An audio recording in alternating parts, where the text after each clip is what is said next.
I'll be completely honest with you, at least main roster WWE is absolutely shit right now and I really don't enjoy it. While NXT is still really good, I just don't find any enjoyment out of most of the main roster stuff right now. But hey, I heard AEW is pretty good right now, so that's why I'm here today. I'm gonna check out what's up with AEW. Now, I haven't checked out AEW in a long time. The last time I watched it was after Wembley, and then I didn't really vibe with it. But hey, now I'm back. Now, I'm not completely oblivious to what's going on. I keep up to date with some of this stuff. There's a few wrestlers I really like that I'm going to talk about later. So at least I have some sort of information about what's going on in the show. But for the most part, I'm going in completely blind. And also, I realized that I chose a pretty bad show for me, at least, because I like a show that has a lot of promos, a lot of segments and stuff. And this is a very match-heavy card. But hey, you gotta start somewhere, so let's get into it. First things first, I really like the stage and setup. I wouldn't mind if they kept this setup. They probably won't, but I think it looked really sick and I really liked it. And the crowd is also very alive. It's like a lot more alive than most of the main roster stuff.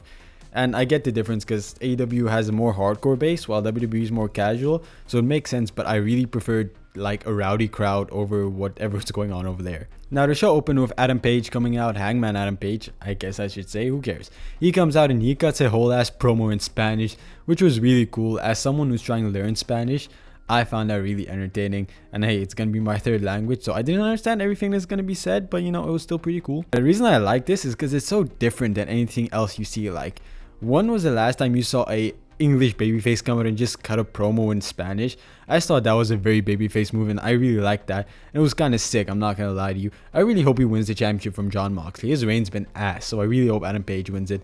I remember the first time he won the championship, I was a consistent watcher and I was really happy he won it, so I hope he does it again. So we followed up my favorite, well not my favorite, the good opening to the show, to something I really didn't like, and that was a big ass 12-person tag team match which featured the family, or the Don Callis family, and a bunch of other guys versus Adam Cole, Brody King, Daniel Garcia, and a bunch of Mexican wrestlers. Now, no offense to this match, there was just a lot of people in this match. Okay, how do I say this? This is probably a me problem. I mean, it is completely a me problem. But I didn't really vibe with this match because I didn't know most people in it. I didn't know most of the storylines going into this. And it was just a big match with a lot of people doing a lot of stuff. It was difficult to like get what was really going on. Now the match was good. AEW matches are always good. But I just felt like this was a bit overkill. We really couldn't have done something else here. But hey, I enjoyed it. I really like Adam Cole. Brody King is really cool. I wish Josh Alexander did a lot more. But yeah, I don't have a lot to say about this match because I really didn't get anything out of it. The good guys won though, which was, I think, fine. I don't really care. I wish the Don Callis family won because there's a lot more people in there that I like. Takeshita is really cool. I really like what's been going on with Kyle Fletcher. And hey, like I said, I really like Josh Alexander. Miss you in TNA, dude. But yeah, I don't care really. Again, like I said, I don't really know much going on here. I guess I'll start catching up with the stories next week. But for now, it is what it is, I guess. Then we had Okada going up against Mark Briscoe. Apparently Mark Briscoe is a friend of Kenny Omega, and after that vicious attack last week, Mark Briscoe wants to stand up for Kenny Omega, and this was a really great match. I really liked it. So Okada is part of the Don Callis family now, right? But wasn't he also part of that Elite faction with Jungle Boy Jack Perry and the Young Bucks? I believe he was, and I don't think we ever got a conclusion to that. So I want to talk about this more a bit later, but yeah, I'm curious, can you let me know if there's anything going on there? Like, is there anything been said, or are you just forgetting about that? But yeah, really good match. Maybe Ben went a bit too long, but that's fine. I don't see an issue with that. AEW matches tend to do that. Okada wins the match, and that's really solid. I'm really hyped for this Kenny Omega and Okada match. Like, from what I've heard at least, Okada hasn't been the best in AEW. He's kind of slowed down a bit. But I believe him and Kenny Omega are going to have a great match. This is probably one of the biggest matches AEW can put on from a pure wrestling fan perspective. So I am excited for this. I'm excited to see how they keep building this feud with Kenny Omega. I want to see what's up with him. So yeah, it was really good. I just wish the match was a bit shorter so Okada can look a bit more dominant. But hey, I'm not going to complain about it really. Follow that up with another really solid match. MJF versus Mystico. I'm going to be completely honest with you. One of my favorite stories with AEW so far has been the Hurt Syndicate and MJF. I really found it very entertaining. And MJF just blends really well with them.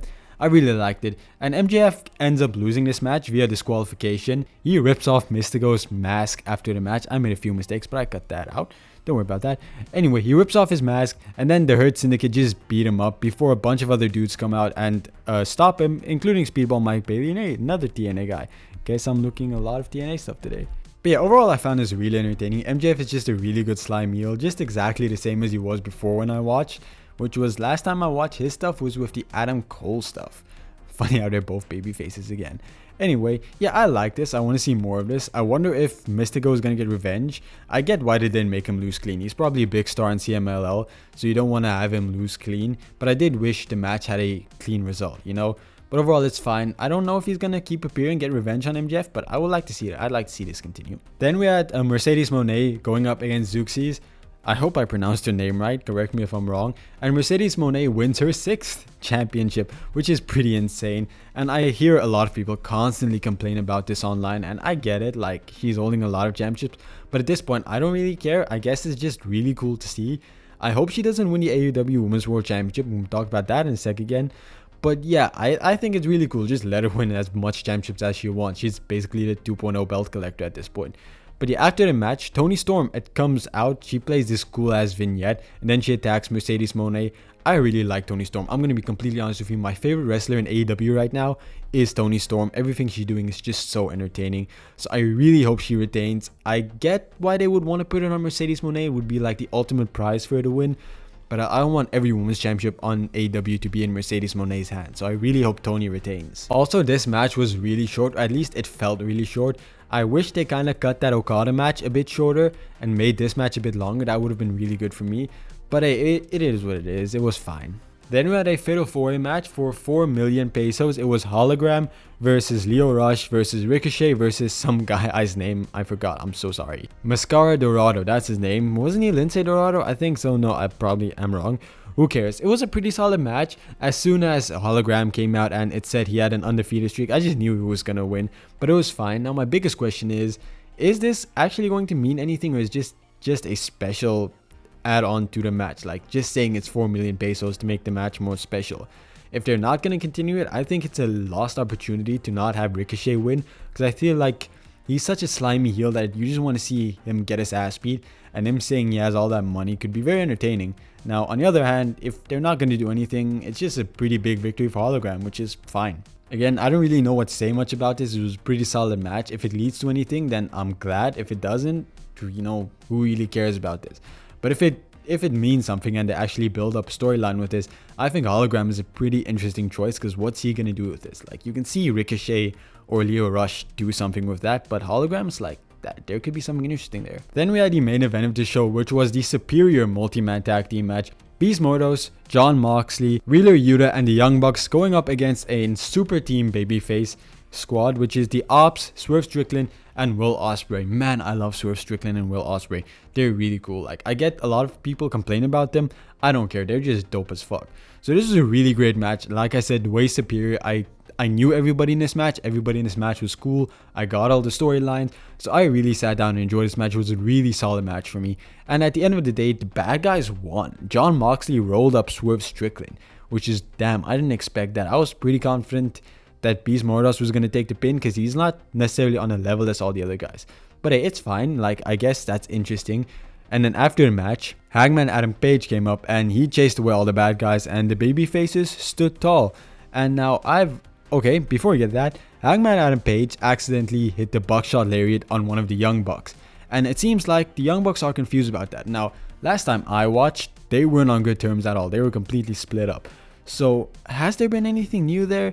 And if so, what's the deal with like Kenny Omega and Okada? Are they still like, there's a lot of questions there, and I'm really curious to see what's going on there. Like, that's definitely something I want to see be figured out. But yeah, overall, I think the main event was really solid and probably the match I enjoyed the most out of all tonight. Now, I'm not going to give tonight's show a rating because it just wouldn't be fair, because unlike all my other shows, which I know all the wrestlers and I know all the storylines going on, I didn't hear, and also it was a match heavy card, so I didn't really get storylines and all of that. You probably saw during my entire watch through that I didn't know a whole lot of what was going on. So that's why I don't want to give it a review. But overall, I would say I really enjoyed it. The matches were all solid. I just wish some of the matches were a bit longer or shorter. But hey, that's just my perspective from what I got. But overall, a really enjoyable show for me. Now, I'm going to keep watching AEW. I want to see how a regular episode looks, because I know this is like a special episode, like the Great American Bash, how that was for NXT. So I get what this was. So I'm not going to like be upset that there wasn't a lot of storylines, a lot of promos, but I would like to see that continue next week. And hey, if I don't like the show, I just don't like it, and there's no big deal. I continue just watching NXT every week. But yeah, I enjoyed it. So if you'd like to see me tune into AEW and check it out more, leave a like, subscribe to the channel. I also cover NXT and TNA weekly, so if you're interested in that, leave a like, subscribe. Let's see if you want to stay around for the channel. So I hope to see you again soon. Goodbye, everyone.